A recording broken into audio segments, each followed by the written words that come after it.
नमस्कार, आप देख रहे हैं देश रोजाना। मैं हूं बेनजीर हाशमी। बुलेटिन में शुरुआत करेंगे कुछ ताज़ा हेडलाइंस के साथ, फिर बात करेंगे हरियाणा की बड़ी और खास खबरों की। भारतीयों के अमेरिका से डिपोर्टेशन मुद्दे पर संसद में हुआ हंगामा। विपक्षी सांसदों ने सरकार शर्म करो के लगाए नारे। विपक्षी सांसदों ने सरकार के खिलाफ किया प्रदर्शन। कुछ सांसद हाथ में हथकड़ी पहने हुए भी नजर आए। कांग्रेस नेता राहुल गांधी ने यूनिवर्सिटी ग्रांट्स कमीशन यूजीसी के नए मसौदा नियमों का किया विरोध। उन्होंने कहा कि भाजपा देश भर में आरएसएस का एजेंडा चलाना चाहती है। वे एक विचार, एक इतिहास और एक भाषा थोपना चाहते हैं। मिल्कीपुर उपचुनाव के बाद अखिलेश यादव ने कड़ी दी प्रतिक्रिया। कहा, ये भाजपा का चुनाव लड़ने का तरीका है। चुनाव आयोग मर गया है। अखिलेश ने कहा, मैंने और पार्टी ने 500 शिकायतें की थी लेकिन एक्शन नहीं हुआ। अमेरिका से अवैध अप्रवासी भारतीयों के मुद्दे पर विदेश मंत्री एस जयशंकर ने बुधवार को संसद में दिया जवाब। विदेश मंत्री एस जयशंकर ने राज्यसभा में कहा, यदि कोई नागरिक विदेश में अवैध रूप से रह रहा है तो उसे वापस स्वदेश बुलाना सभी देशों का दायित्व है। बात करें सोने चांदी के भाव की तो आज लगातार चौथे दिन ऑल टाइम हाई पर पहुंचा सोना। India Boolean and jewellers association के अनुसार 10 ग्राम 24 कैरेट सोने का दाम 15 रुपए बढ़कर 84,672 रुपए पर पहुंचा। ये थी दिन भर की ताजा हेडलाइंस। अब बात करते हैं हरियाणा की बड़ी और खास खबरों की।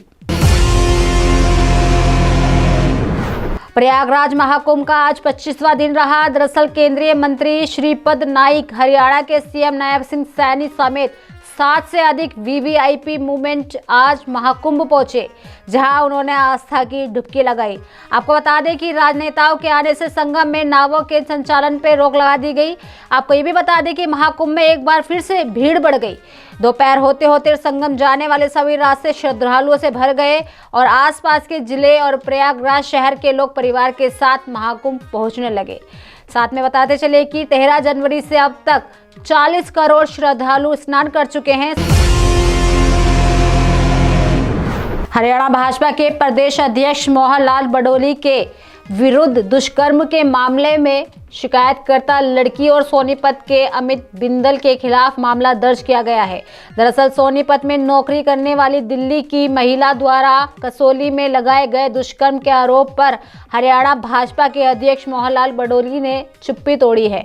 बडोली ने अपने ऊपर लगे आरोपों को खारिज किया है। उन्होंने कहा कि मेरे ऊपर लगाए गए दुष्कर्म के आरोप में कोई सच्चाई नहीं है। वहीं अनिल विज द्वारा इस्तीफा मांगने से जुड़े सवाल पर बडोली ने कहा कि इस बारे में तो विज ही जवाब दे सकते हैं। आपको बता दें कि इसके अलावा इस मामले में 3 लोगों को गिरफ्तार किया गया है। वहीं रॉकी मित्तल की शिकायत पर मामला दर्ज किया गया है, जिसमें कई धाराओं के तहत पंचकुला में मामला दर्ज हुआ है। आरोप है कि हनी ट्रैप में फंसाकर ये लोग पैसे की डिमांड कर रहे थे। आपको ये भी बता दें कि हिमाचल प्रदेश के सोनल स्थित कसौली में मोहनलाल बडोली के विरुद्ध दुष्कर्म की एफआईआर दर्ज हो रखी है। एफआईआर दर्ज होने के बाद बडोली की प्रदेश अध्यक्ष के पद पर दोबारा नियुक्ति लटक गई है, जहां भाजपा हाईकमान उन्हें दोबारा अध्यक्ष पद की जिम्मेदारी सौंपने के लिए तैयार था। लेकिन दुष्कर्म के आरोप लगने के बाद बडोली के विरोधियों ने हाईकमान के समक्ष उन्हें दोबारा जिम्मेदारी दिए जाने पर आपत्ति जताई है, जिसके बाद उनकी नियुक्ति को लेकर फिलहाल टाल दिया गया है। हरियाणा में शहरी निकाय चुनाव की घोषणा होते ही भाजपा ने पूरी तरह से कमर कस ली है। दरअसल बीजेपी राज्य में सभी नगर निगमों, नगर परिषदों और नगर पालिकाओं के चुनाव पार्टी सिंबल पर ही लड़ेगी, तो वहीं मेयर व परिषद अध्यक्ष के 7 पार्षदों के चुनाव भी सिंबल पर ही लड़े जाएंगे, जबकि नगर पालिकाओं में केवल अध्यक्ष पद का चुनाव सिंबल पर लड़ा जाएगा। आपको बता दें कि प्रत्याशियों का चयन करने के लिए भाजपा के राज्य स्तरीय नेता 6 व 7 फरवरी को फील्ड में उतर जाएंगे। नई दिल्ली में 9 फरवरी को होने वाली चुनाव समिति की बैठक में राज्य से एकत्र होने वाले सभी नामों पर चर्चा होगी। आपको ये भी बताते चलें कि भाजपा के प्रत्येक नगर निगम के लिए अपने अलग अलग संकल्प पत्र जारी करेगी।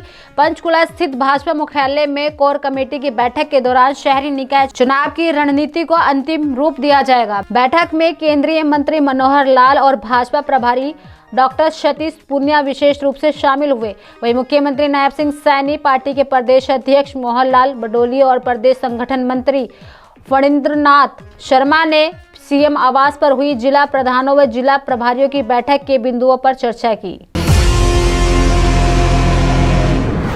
वहीं हरियाणा में शहरी निकाय चुनाव के बीच राज्य सरकार ने पुलिस व प्रशासन में बड़ा फेरबदल कर दिया है। आपको बता दें कि प्रदेश सरकार ने 12 आईएएस, 11 आईपीएस, 67 एचसीएस और 13 एचपीएस समेत 103 अधिकारियों के तबादले किए हैं।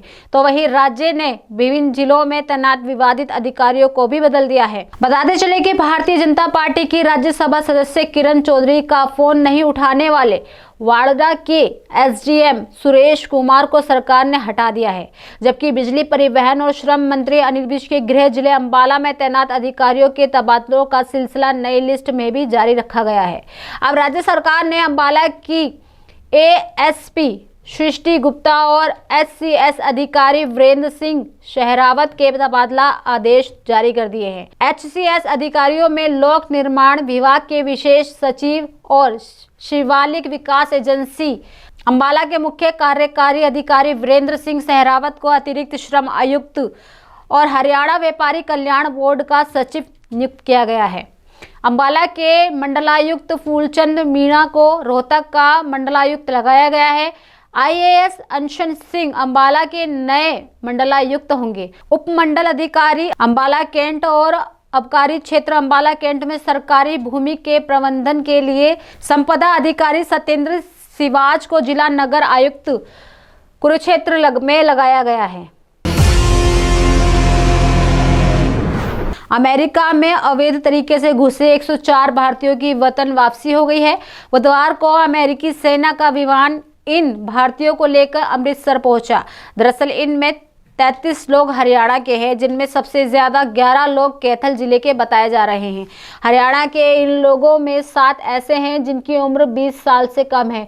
3 महिलाओं की भी वापसी हुई है। वहीं हरियाणा में लोकसभा चुनाव के दौरान अवैध तरीके से विदेश जाने का मुद्दा बहुत ही जोरदार तरीके से उठा था। लोकसभा में विपक्षी नेता राहुल गांधी ने हिसार व करनाल संसदीय क्षेत्रों में अपनी पहली ही जनसभाओं में अवैध रूप से विदेश जाने वाले डोंकी सिस्टम का सवाल उठाया था। अवैध तरीके से विदेश जाने वालों को कानून की बेड़ियों में जकड़ने के लिए राज्य सरकार भी एजेंटों के विरुद्ध कानून बना चुकी है, लेकिन इसके बाद भी अवैध ढंग से विदेश जाने वालों की संख्या में कमी नहीं आई। तो ये थी दिन भर की ताज़ा सुर्खियों के साथ हरियाणा की बड़ी और खास खबरें। कल फिर होगी मुलाकात ऐसी ही बड़ी खबरों के साथ। तब तक के लिए बने रहिए हमारे साथ और देखते रहिए देश रोजाना। नमस्कार। हमारे साथ जुड़े रहने के लिए सब्सक्राइब करें देश रोजाना के YouTube चैनल को और नई वीडियो की नोटिफिकेशन पाने के लिए बेल आइकन जरूर दबाएं। अगर आप ये वीडियो Facebook या Instagram पर देख रहे हैं तो पेज को लाइक और फॉलो जरूर करें और ज्यादा से ज्यादा शेयर करें।